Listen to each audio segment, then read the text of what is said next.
Alam mo ba, ang Daco Island ay isa sa mga pangunahing isla sa Siargao na matatagpuan sa probinsya ng Surigao del Norte sa Pilipinas. Narito ang ilang mahahalagang impormasyon tungkol sa Daco Island.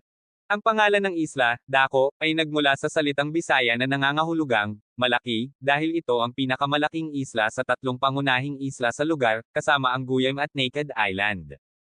Matatagpuan ang Daco Island sa hilagang silangang bahagi ng Siargao, malapit sa bayan ng General Luna, na kilala bilang surfing capital ng Pilipinas.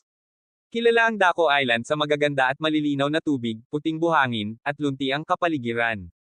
Popular ito sa mga turista para sa swimming, snorkeling, at iba pang water activities. Mayroon ding mga cottages at mga kubo na pwedeng rentahan para sa day trips. Ang mga residente ng Daco Island ay pangunahing umaasa sa pangingisda at turismo para sa kanilang kabuhayan. Ang isla ay may maliit na komunidad na bumubuo ng mga lokal na bahay at mga negosyo na tumutugon sa mga bisita. Madaling marating ang Daco Island mula sa General Luna sa pamamagitan ng mga bangka. Karaniwan, bahagi ito ng island hopping tours na inaalok sa Siargao.